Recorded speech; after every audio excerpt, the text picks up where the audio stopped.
Welcome everyone to Northern Illinois University's Art Museum's virtual event this evening, Arts-Based Engagement and Communicative Activities with Jamie Mayer. I'm Stuart Henn, the museum's education coordinator, and it's my pleasure to welcome you and introduce our speaker. All right. I'm sorry, I was admitting someone from the waiting room. A few notes about this presentation. This Zoom event is being recorded, so you can rewatch or invite others who are not able to join us live today. Once closed captioned and formatted for web viewing, you can stream a recording of this presentation by visiting niu.edu/artmuseum/events. I'll post all the URLs in the meeting chat. To minimize interruptions, everyone has been muted except our presenter. Feel free to ask questions in the chat, and I'll help moderate those at the end of the presentation, time allowing.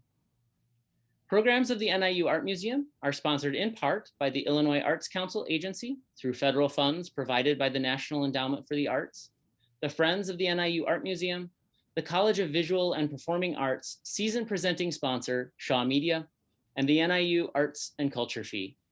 This exhibition and programming are part of the College of Visual and Performing Arts program Rejuvenation, an artistic journey from trauma to recovery, art heals. Jamie Mayer received her PhD from Indiana University and is Associate Professor of Allied Health and Communicative Disorders in NIU's College of Health and Human Sciences. Her research interests include cognitive and linguistic processes, gerontology, and communication and quality of life for individuals with dementia. Professor Mayer earned a 2020 NIU Excellence in Undergraduate Teaching Award for her contributions in and out of the classroom. With that, it's my pleasure to introduce and turn our screen over to Professor Jamie Mayer. All right, thank you. So I'm going to go ahead and share my screen here. So you should see a PowerPoint in just a second. And in another second, you should see it the way it's supposed to look. There we go. All right, so we're going to go ahead and get started here. You can feel free to stop me and ask questions at any point. I know there's a small group of us, so it's fine to stop me at any point.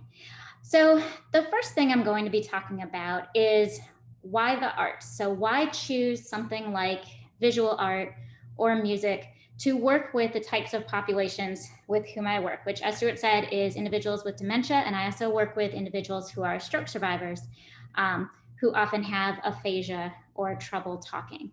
So what you can see here is kind of a poetic explanation for why we would use art for anybody really who has any sort of brain damage.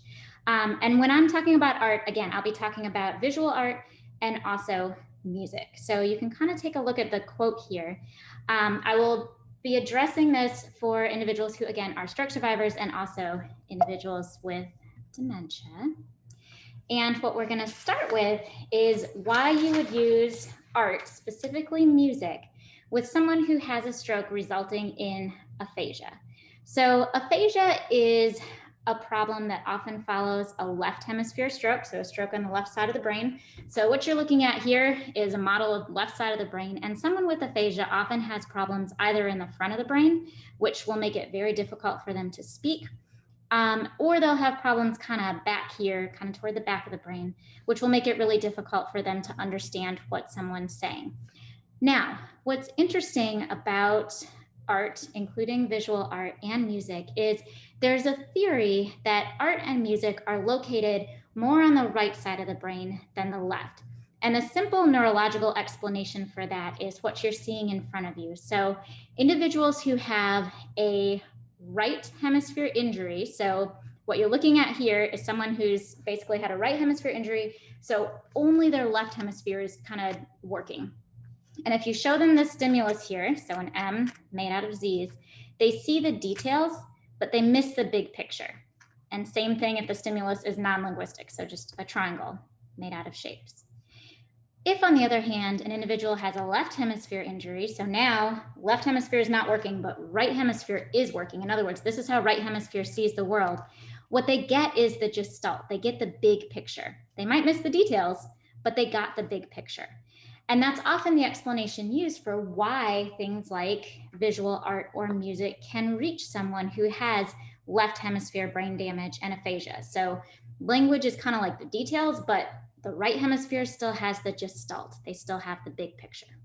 Okay, so what you're looking at here is an image of Gabby Giffords. So you probably know who she is. She was the senator that sustained a traumatic brain injury when she was shot several years ago.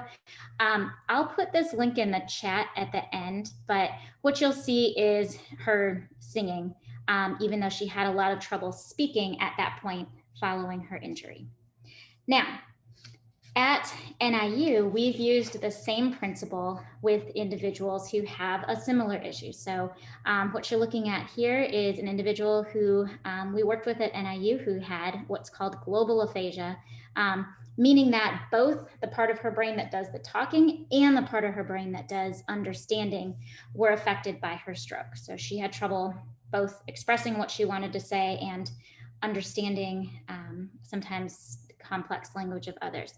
However, she could sing, and this is a real common trend with individuals with aphasia. So they might not be able to speak always and say what they want to say, but they can sing. And so what you're looking at here is a quote from Oliver Sacks, basically saying that same thing, you know, so they can still sing, they're still in there. It's just a matter of reaching them in a different way. So one thing that we tried with this individual is called we called it modified melodic intonation therapy. And what we did was we took a bunch of phrases that she wanted to say and we just set them to music. And we thought, okay, well, she might not be able to say these things, but what if she could sing them? And it turned out she could. So what you're looking at here is one example. So if you were to play this on the piano, it would sound something like this. I am feeling frustrated. And we basically set a bunch of different phrases to music. And these were all phrases that were personalized to this individual. So everything from let's go to Kohl's to Italian beef, please. So we interviewed her family. You know, they gave us basically a list of what she wanted to be able to say. And each of these phrases were set to music. So I had a student working with me who had been a former music major, and she set everything to music. We were able to teach, we'll call her Kay. We're able to teach Kay all of these different phrases. And the way we did it was very specific. So when you're working with someone with aphasia, there's a treatment protocol called melodic intonation therapy. And what you do is you start by just singing the phrase and kind of tapping your hand and having them tap their hand. And then the next step is you would have her sing it with you. So that phrase I said, like, I am feeling frustrated. So I would have Kay sing it with me. And then you get to the point where maybe she can imitate me. So I'd say the phrase, I'd have her or sing the phrase, I'd have her sing the phrase.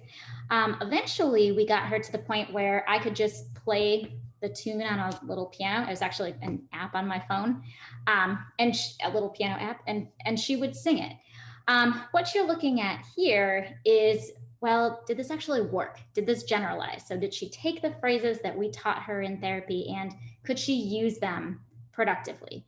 And what you're seeing here is there was quite a bit of variation. So some of the phrases she would just kind of say or sing, but it was more just kind of automatic speech. Like when she couldn't say what she wanted to, she would just sing a canned phrase that we had taught her in therapy. Other times she would use the phrases appropriately. So the take-home message is, you know, this was someone who really wasn't able to say much of anything when we started working with her. And by the end, she could use music to sort of as a scaffold to get some phrases out.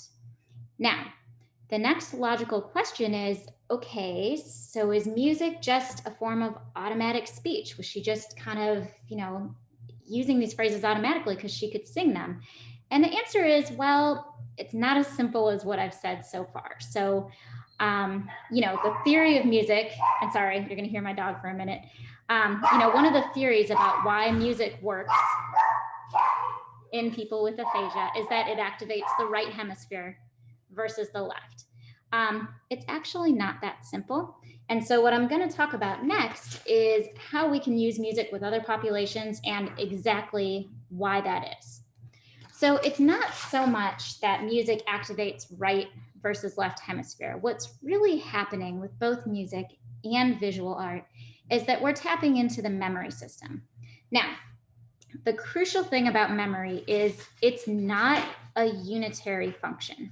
So starting in about the 1950s, researchers started noticing that we have what's called declarative memory. So that's the memory most of us think of when we think about memory. So it's the memory you can talk about, right? So things like, what did you have for breakfast this morning? What did you do for your birthday last month? And it's also memory for things like facts. So, how many states are in the United States? Who was the first president? Things like that. So the type of memory you can talk about, the type of memory that would get tested in school, the type of memory your friends ask you about, right? So that's declarative memory. But what researchers learned, again, starting in about the 1950s, is that we also have a set of memories that we can refer to as non-declarative memories. And these are memories that really you can't talk about. These are memories that you really demonstrate that you have them by doing. So procedural memory, so things like motor skills, playing an instrument, riding a bike, driving a car. What I always say to my students is like, okay, I'm going to prove to you that you can't, these are memories you can't like talk about, you just have to do them. Have you ever tried to teach a little kid how to ride a bike? So, and I can't see anyone right now because here, actually, I'll put it back so I can see people. Okay. So usually when I ask this question, some of my students are like, well, yeah, I've tried, and I have too. I've taught my kids how to ride a bike. Well, what do you do when you teach a kid to ride a bike? Can you explain what to do? Can you say in words what to do?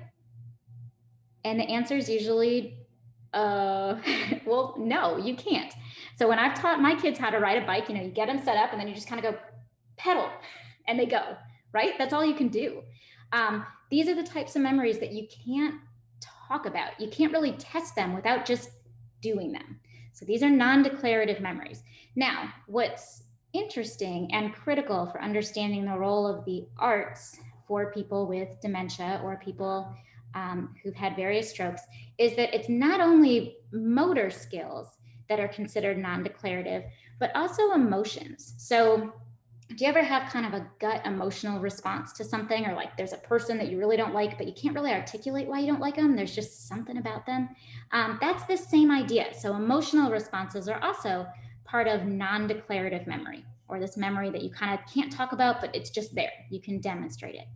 What's critical about these two types of memories, and what scientists learned, again, starting in the 1950s, is that these types of memories are dissociable not only in terms of behavior, but also in terms of neuroanatomy.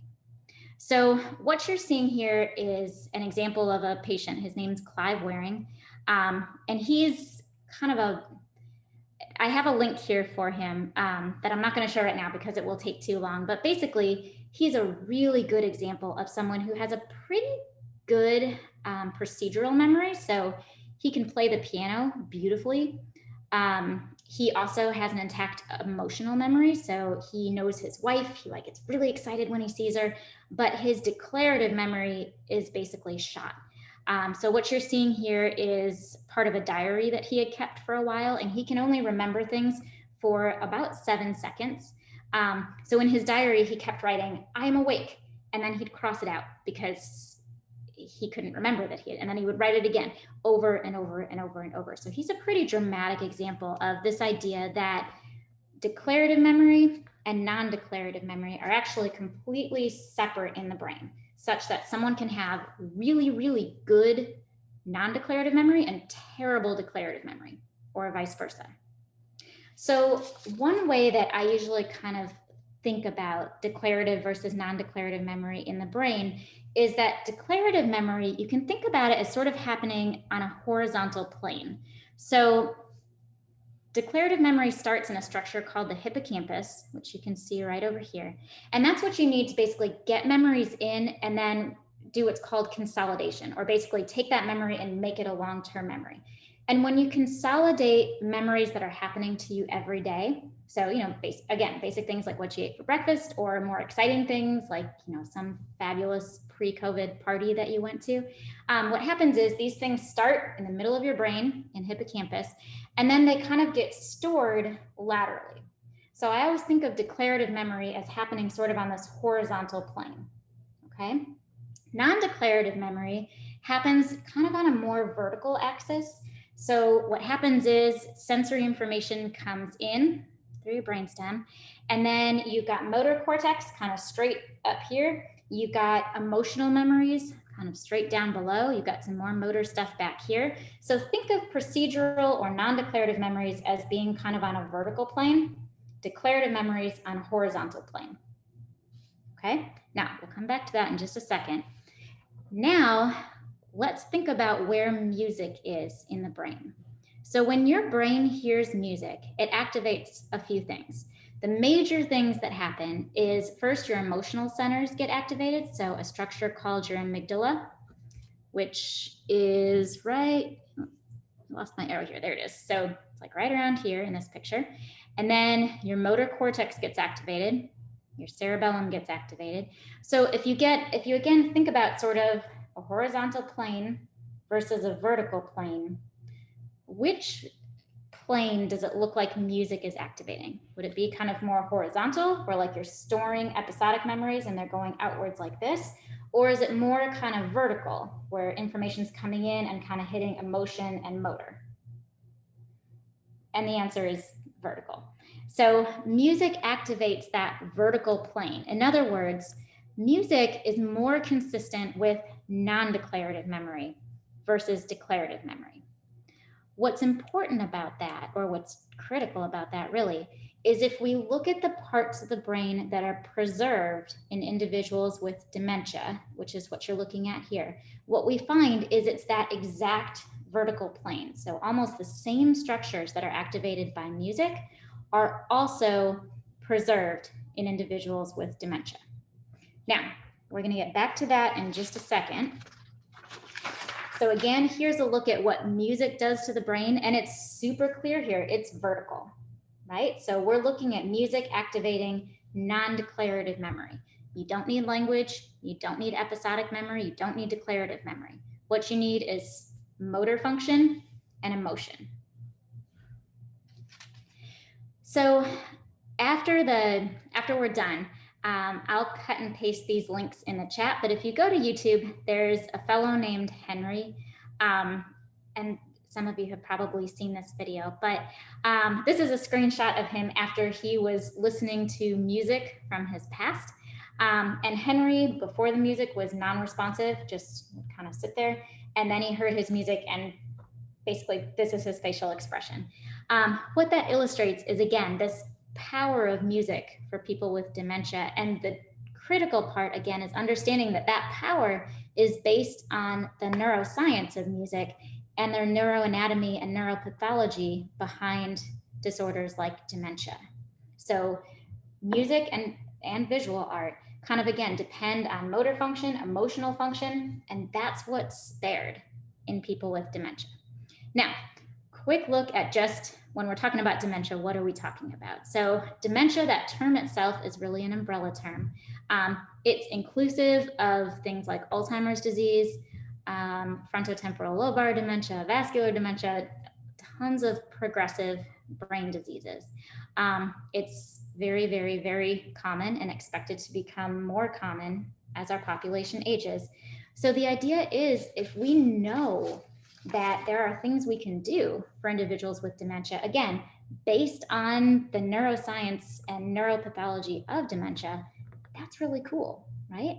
So then the next logical question would be, okay, we've kind of answered this, right? So why would you use music or art following brain damage? Well, because it would be activating the very parts of the brain that are spared in individuals with dementia, and of course, in a lot of individuals who also have strokes, because strokes are also happening typically in the lateral parts of the brain, not that medial vertical plane where we have these non-declarative emotional and motor memories. Now, the next question you might have is, okay, so we know this, what are we doing about it? What's happening at NIU? That's the fun part. Lots of things are happening at NIU. So I'm going to show you a few different programs that we've developed at NIU over the last probably about 5 years, all based on this idea, again, that music and art can do really, really cool things for people that are kind of hard to reach using more kind of traditional language or cognitive types of programs. So one thing that we've developed a few years ago was the Bridges Choir. The Bridges Choir got its name because music can act like a bridge between episodic memories, language, and communication. So music can kind of bridge this gap for individuals who have brain damage. So you're looking here at one of our first set of participants in the Bridges Choir. And what you can see is we have NIU students in the background here matched up with our Bridges Choir participants. The cool thing about the Bridges Choir is that we based it on this idea that, okay, language is kind of difficult for some of these folks to access, but if we use music and we combine it with multi-modality support, so everyone in our choir was given a binder that had all the songs typed out. We also had line by line prompts like on a screen up front. And then what you can see here is we have a student that was holding up like what stanza we were on, so everyone would know exactly what part we were singing. And then I'm back here in this picture with a giant whiteboard where I was giving cues, you know, if we wanted everyone to sing this part quietly, or if we wanted everyone to focus on, you know, enunciating a particular word. So lots of cueing, lots of support, and a lot of fun.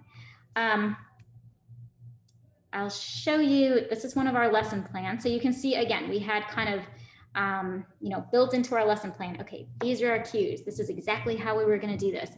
Otherwise, though, we ran it like a typical choir. So we had warm up, we had the songs that we did for individuals who needed it. So for those who had more trouble getting the words out, we would have students paired up giving one-to-one support. So that's what you're seeing here is one of our grad students in speech pathology working with one of our choir members. And the result, if this works, was a lot of fun.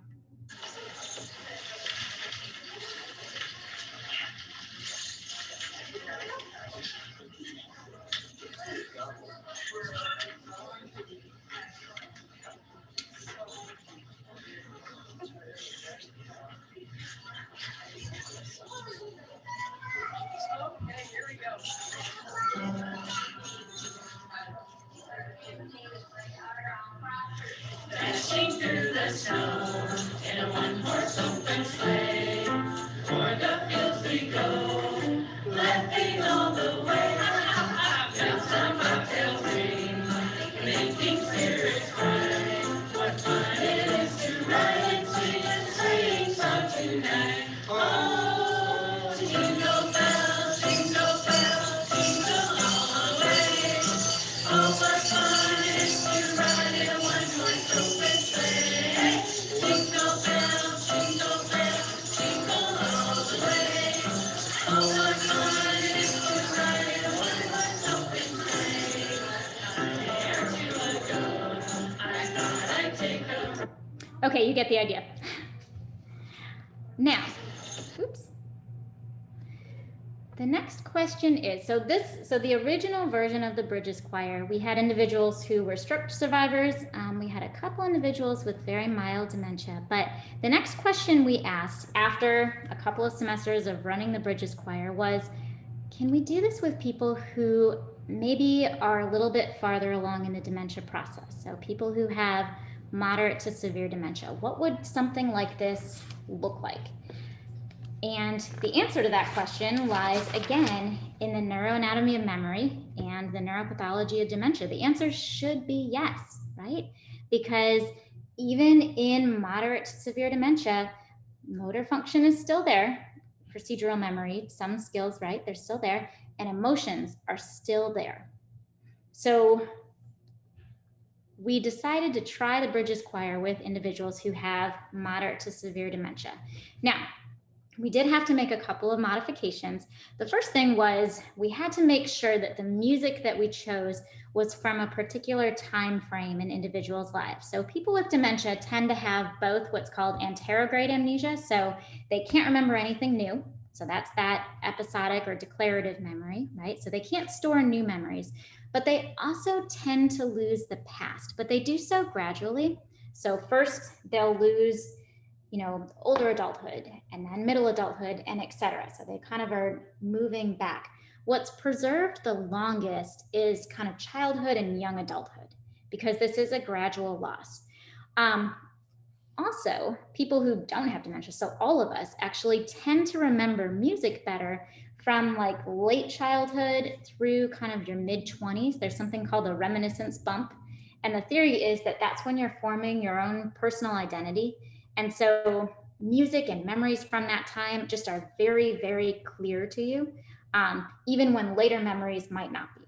So when we started developing choir for individuals who were farther along in terms of the dementia process, we paid attention to both how we were going to run the choir, so focusing way more on just implicit or procedural memory, not a lot of direct instruction, and we focused on the content, so using familiar music from individuals past. And what we found was that this was doable. So I'm going to play you a short clip from a choir rehearsal. This would have been fall 2019.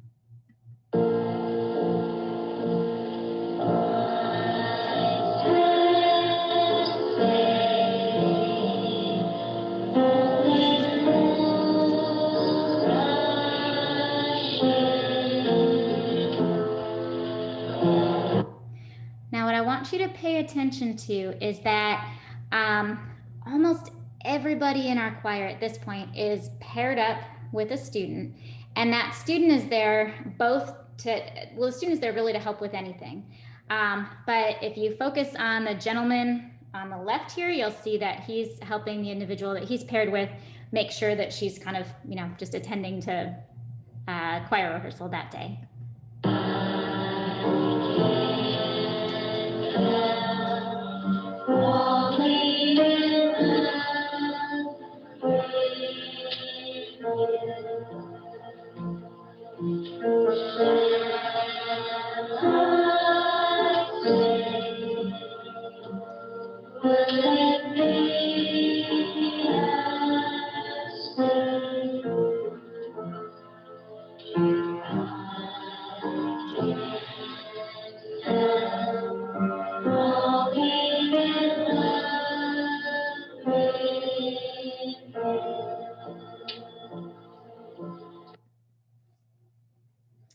All right, so when we developed our choir and again kind of morphed it a little bit to help serve individuals who again who perhaps were farther along in the dementia process, not everybody was, but some were.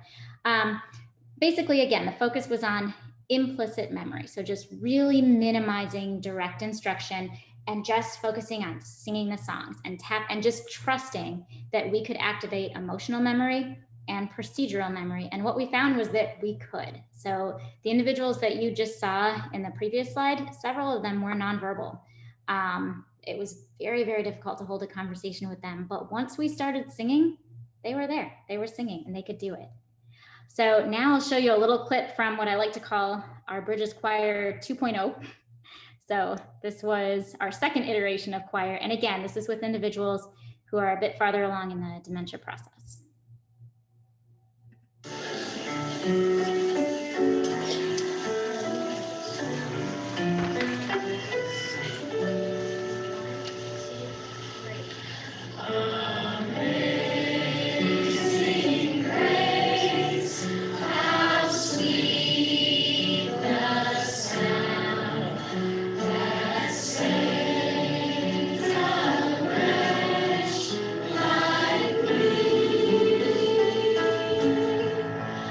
Ah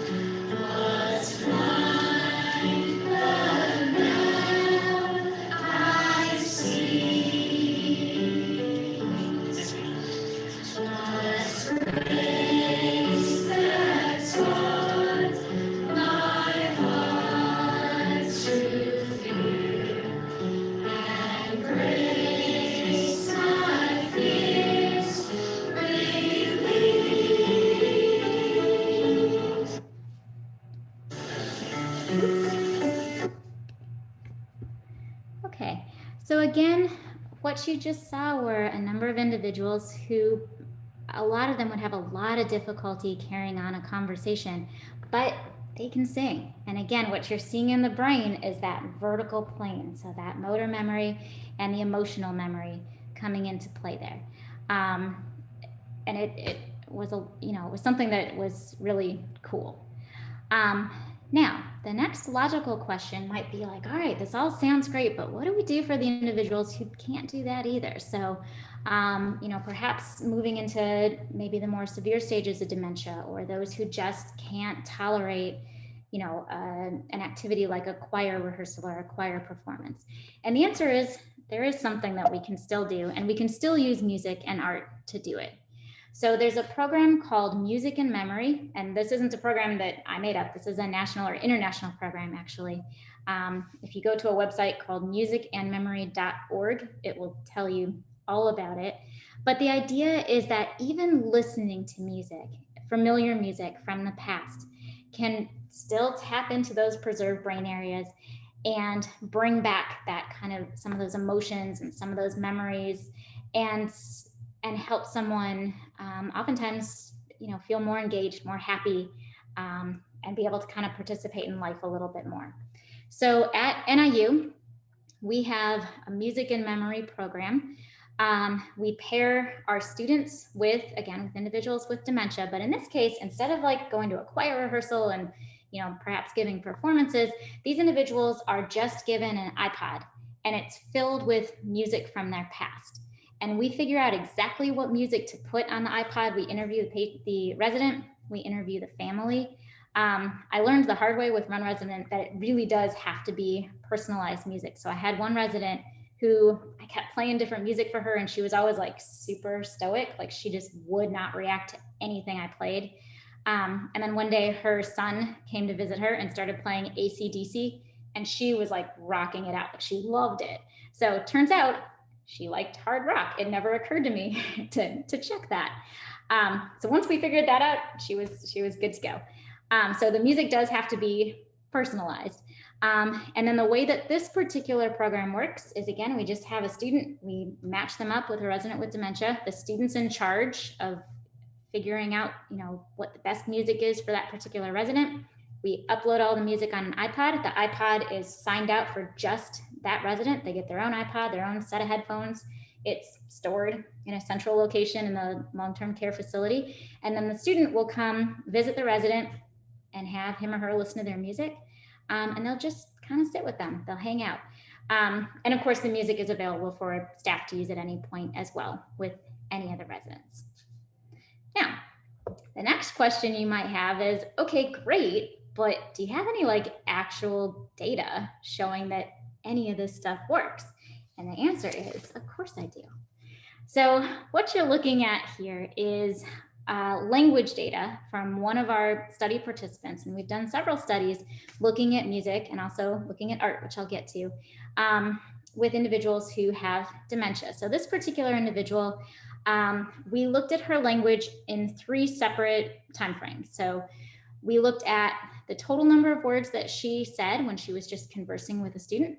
And then we also looked at what's called correct information units. So basically, of all the words that she said, how many of those words were actually like relevant to the topic and kind of correct in context? So a lot of times what you'll see with individuals with dementia is they might be able to talk, but sometimes what they're saying isn't really making any sense. It's really hard to figure out what they're talking about. So looking at total number of words is one thing, but then looking at how many of those words were really meaningful is another.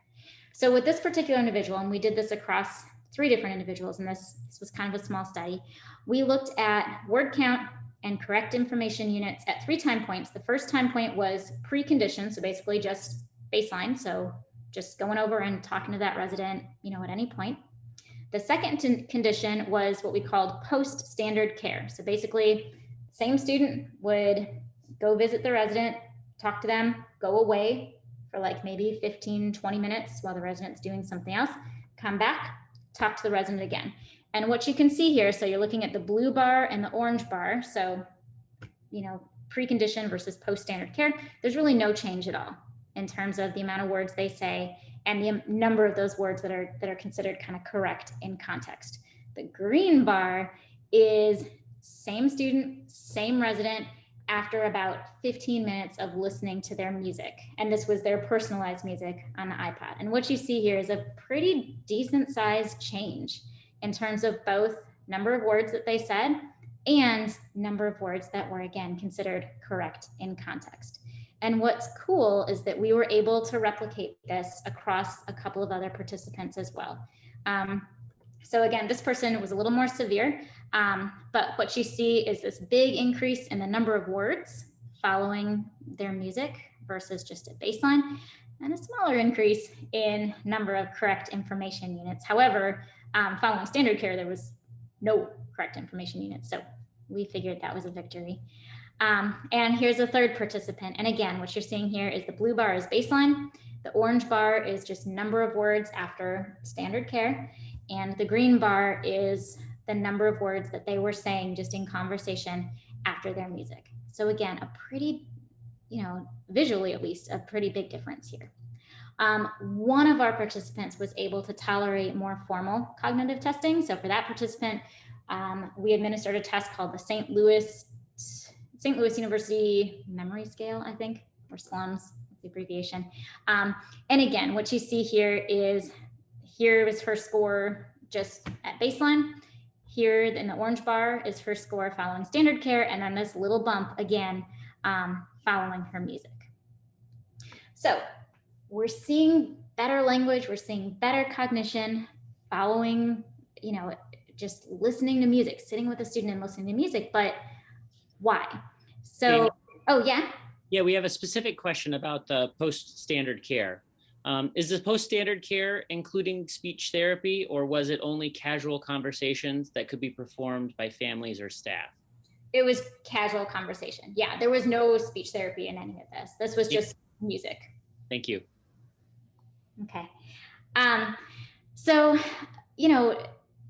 in individuals with dementia, I don't think any of us could walk around saying, oh, I improved language, I improved their memory. I don't think that's what was happening. So what's happening is they're hearing their music, they're responding to something from the past, they're tapping into brain areas that are spared. And so what we're seeing is this increase in responsiveness, an increase in attention, an increase in arousal. And that's leading to these changes, at least for the time being, in language and cognition. So the idea is not that we're necessarily fixing language and cognition. What we're doing is improving quality of life in the moment by just kind of tapping into these things that are still there, but are just kind of harder to get to. So then the next question you might have is, all right, well, what if there is no language? Then what? So I just want you to watch this for just a minute.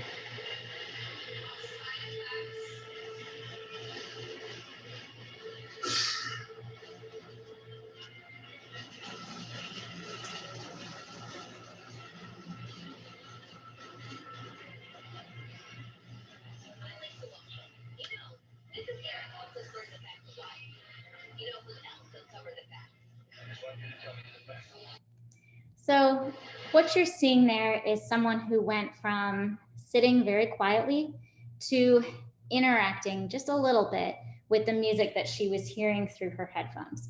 Another way to think about that is we were looking at engagement. Did someone have a question?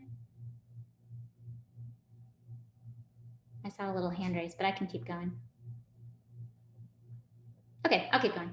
Anyway, so what you were seeing there is this little change in engagement. So engagement is defined for you here. So basically it's just defined as interaction with some sort of external stimulus. And a lot of times, if I'm working with someone with dementia, I don't even care necessarily about language and cognition. I'm looking at engagement. I want to know, okay, are they able to interact with with whatever the stimulus is that they have at hand? And there's actually a way to measure this. We can look at engagement on sort of this ladder hierarchy.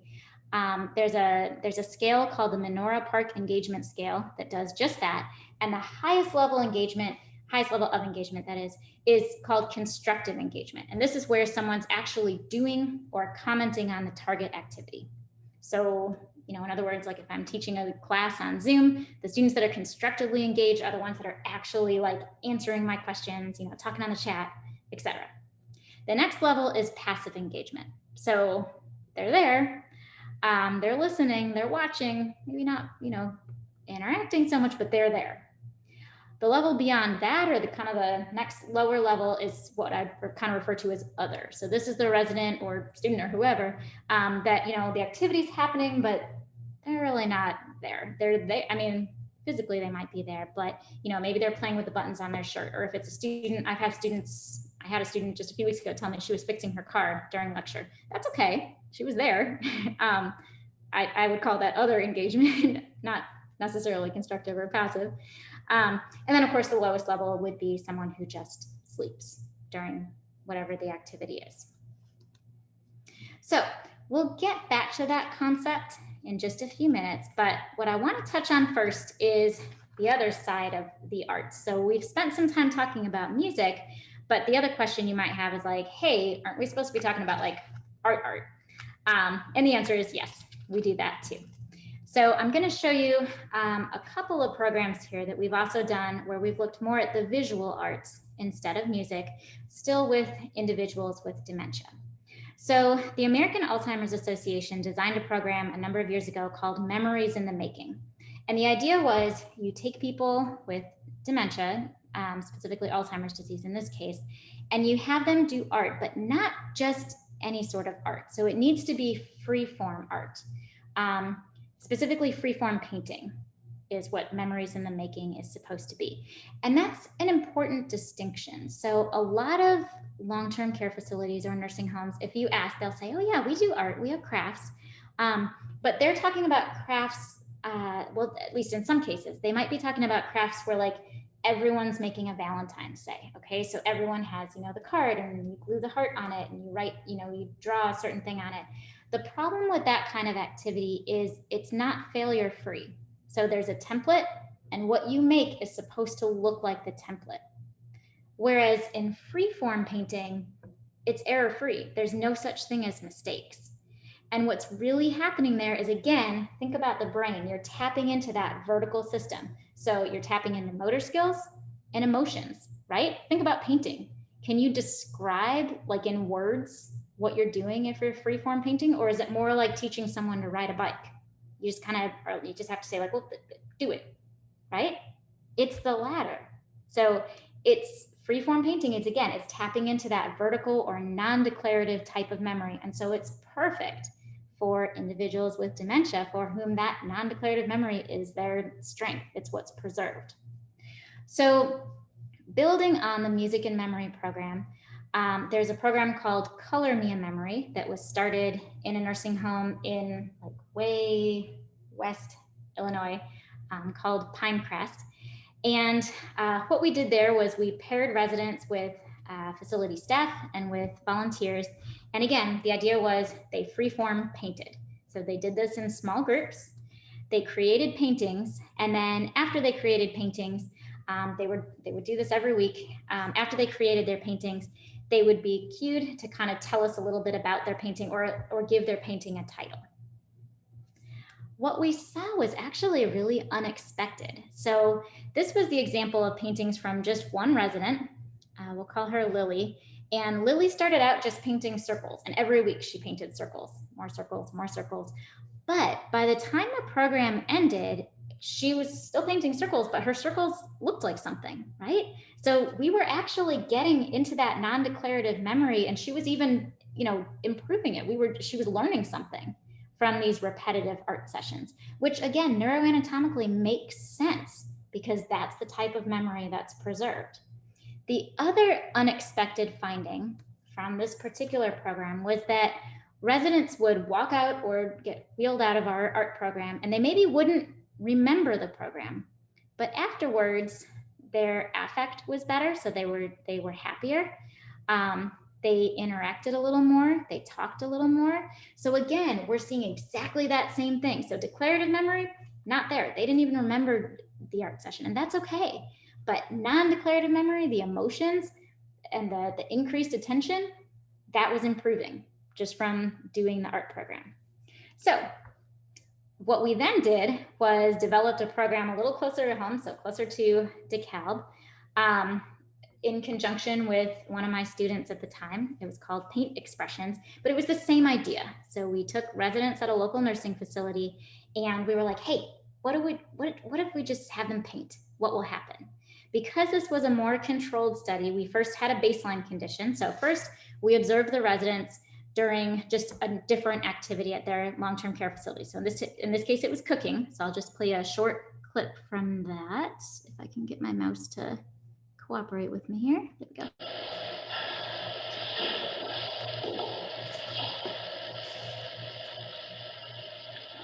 All right. Go ahead and stir that. I'm going to move you a little bit closer. You move back a little bit on me. Okay. Are you there? Yeah, you're right up against the table.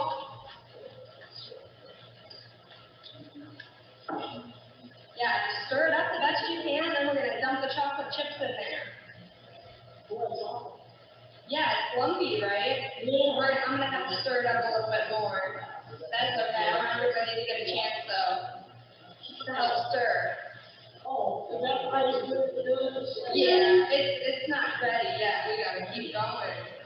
Oh, my. Here, you want to dump the chocolate chips in? Oh, Yeah, dump all of those in there. Dump them all in there. Okay, and then we looked at these same residents during our painting program.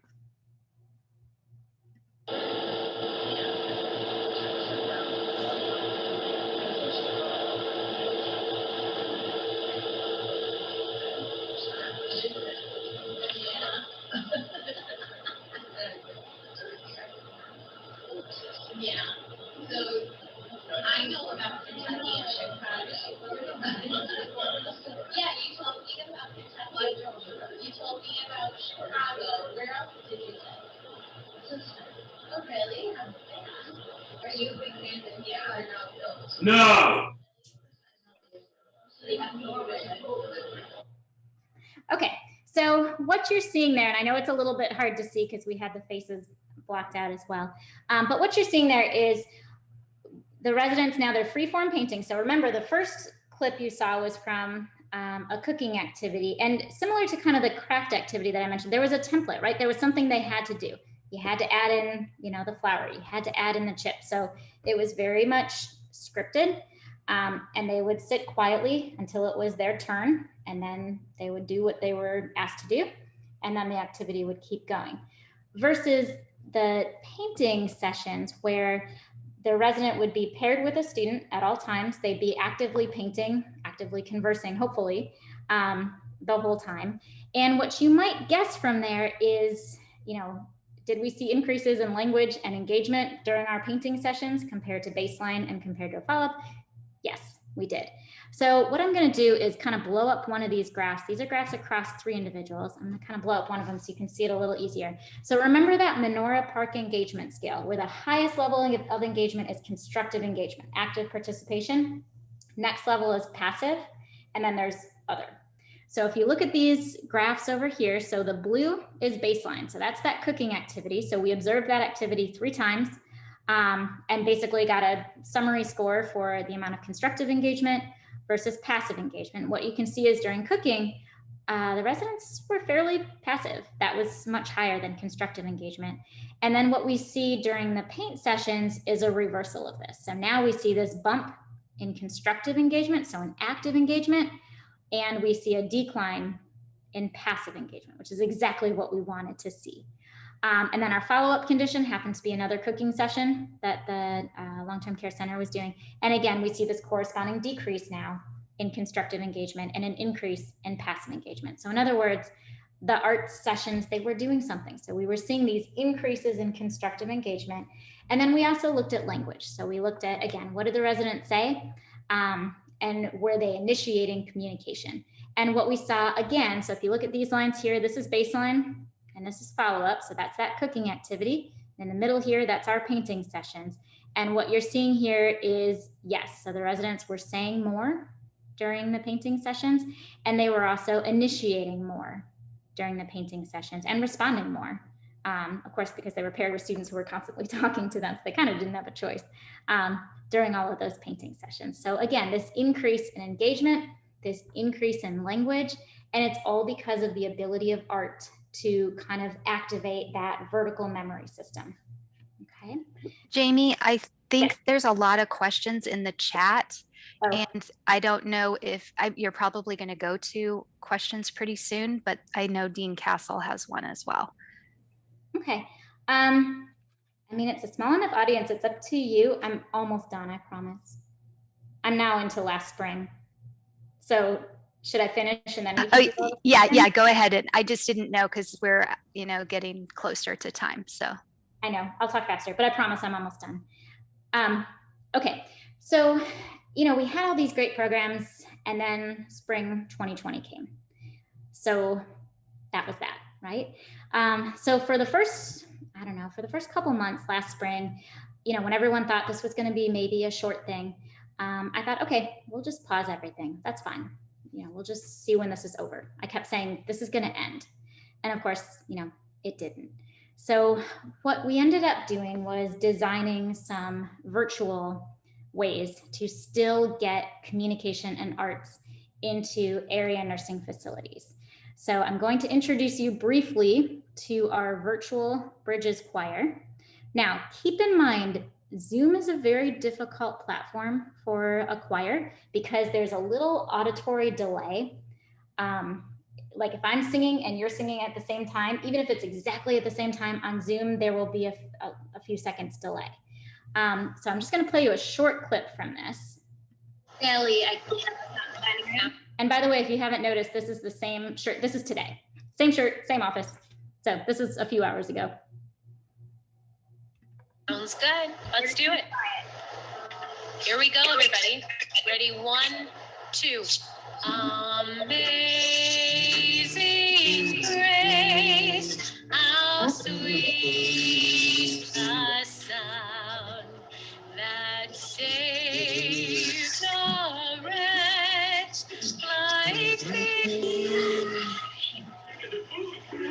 I once was lost, but now was blind, but now I see. That was wonderful. I liked getting to hear everybody. Okay, so we've been doing a virtual form of our Bridges Choir since about mid-fall 2020. And we'll keep doing it until we can all do choir in person again. What you're seeing at the nursing home, so when we first started choir, the residents had been on lockdown actually for 6 months at that point. They were not allowed to leave their rooms. So each resident in their room had their own individual iPad. The nursing home, this particular nursing home, had 3 activity staff, and what they would do is prior to choir starting, they would run around, distribute all the iPads, get them all started, and then they'd kind of station themselves strategically in the hallways and just run basically to any resident who seemed to need their help during choir. Restrictions have now been lifted a little bit in the nursing home. So if you look really carefully right here where the hand is, what you're seeing is that some of the residents are now allowed to be in the dining room during choir, but they're spaced very far apart. Each one is at their own table. They each have an iPad, but they're muted the entire meeting so that the iPads don't echo. And then there's one iPad in front of the dining room that's unmuted so that I can hear them. And then we have several residents that are still in their rooms. For our folks who might be in the more severe stages, we have activity staff now that are able to kind of be with them for most of choir, since they're all, since some of them are together now. And for our folks who are more independent, they're able to participate on their own. So is it the same? No, but it's something. We're able to still get in there.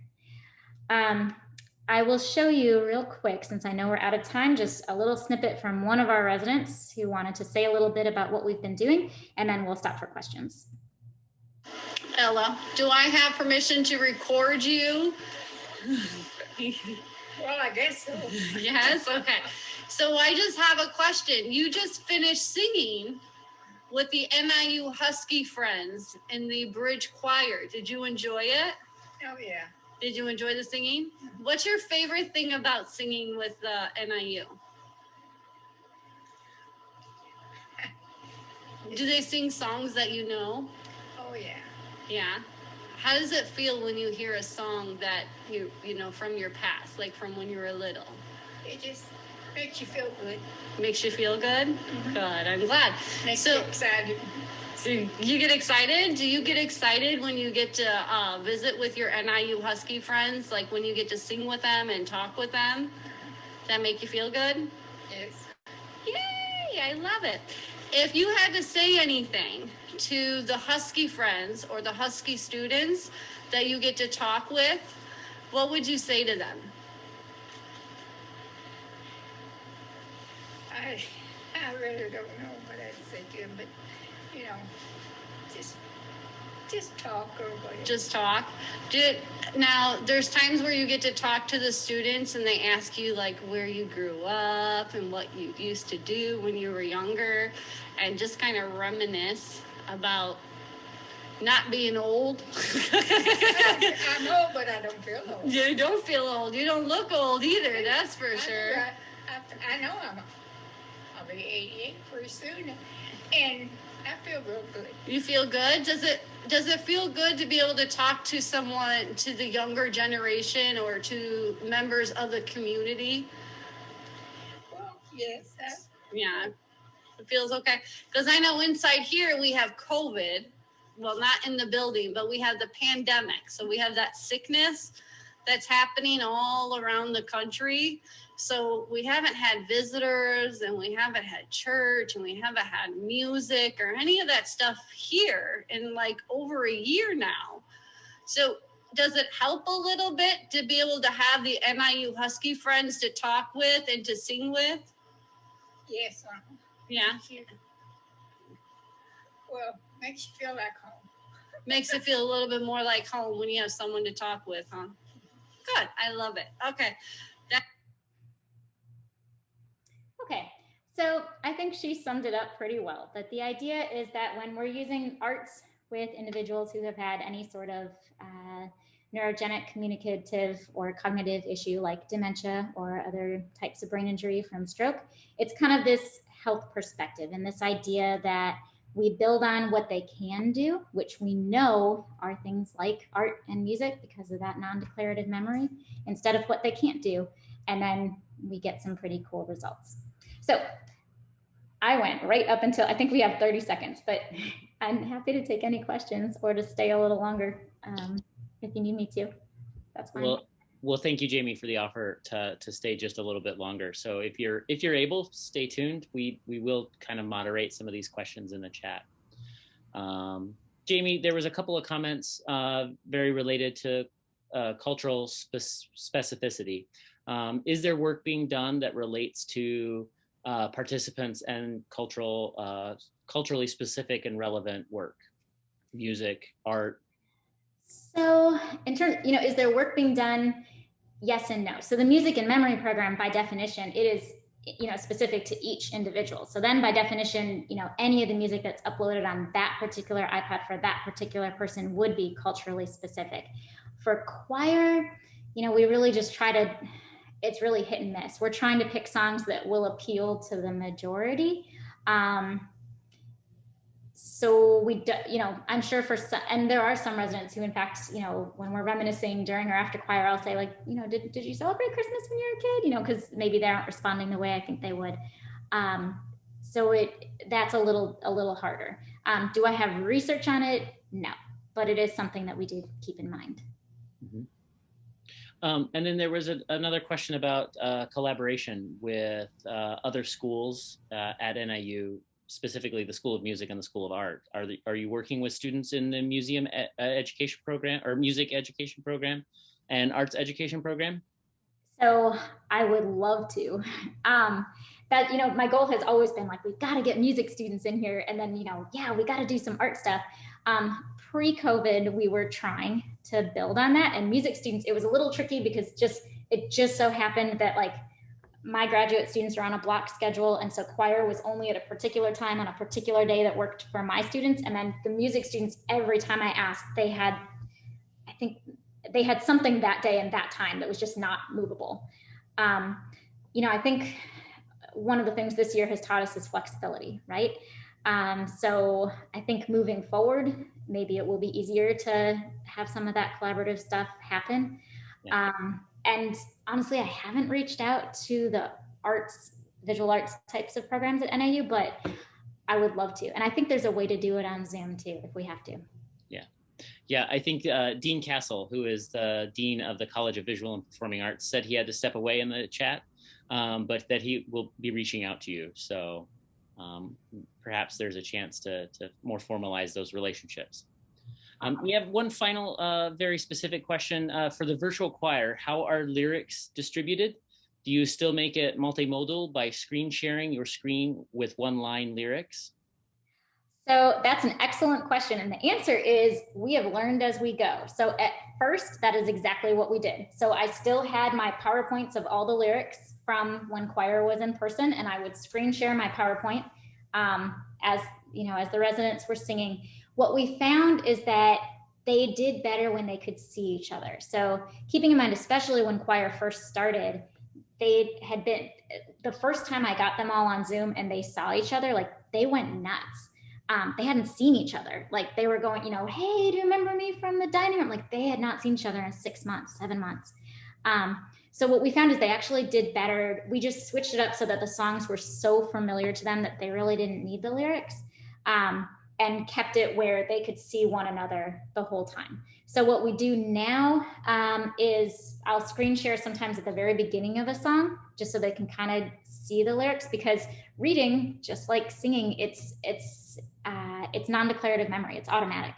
So people with dementia can still read. So I will share the lyrics initially, and then after just like, you know, maybe 30 seconds, I just go back to having them see one another. Great. I think that's covered all of the messages and comments and questions in the chat. At this time, I invite anyone viewing that you're welcome to unmute yourself and participate in the conversation and ask your question.